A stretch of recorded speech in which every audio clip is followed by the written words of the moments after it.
আসসালামু আলাইকুম, সবাই কেমন আছেন? আজকের আমি সয়াবিন বড়ি দিয়ে খুব মজাদার একটা রেসিপি দেখাতে চলেছি।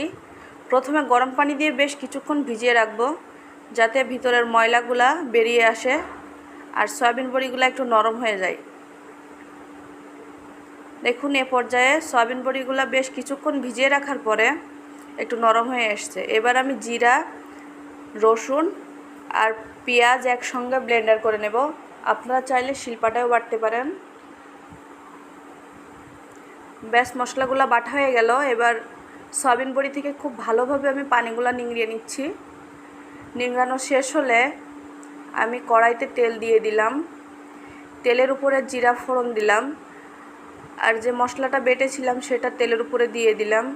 দিয়ে বেশ কিছুক্ষণ একটু ভালো করে কষিয়ে নেওয়ার পরে পরিমাণ মতো লবণ আর পরিমাণ মতো হলুদ গুঁড়ো দিয়ে দিলাম। আর আপনাদের স্বাদ অনুযায়ী আপনারা ঝাল দেবেন, যে বেশি খাবেন বেশি দিবেন।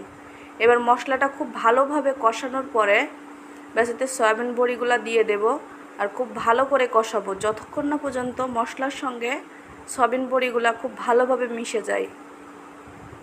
এবার আমি সয়াবিন বড়িটা খুব ভালোভাবে কষানোর পরে কিছু আলু দিয়ে দিচ্ছি। আলু দিলে আমার কাছে জন্য ভালো লাগে, আপনারা চাইলে আপনারাও দিতে পারেন, আর না চাইলে না দিতে পারেন। এ পর্যায়ে আমি পরিমাণ মতো পানি দিয়ে দেব। পানিটা একটু কম করেই দেব, কারণ সয়াবিন বড়িতে বেশি পানি লাগে না। বেশি পানি দিলে দেখা যায় আপনার ঝোলটা বেশি থেকে যায়।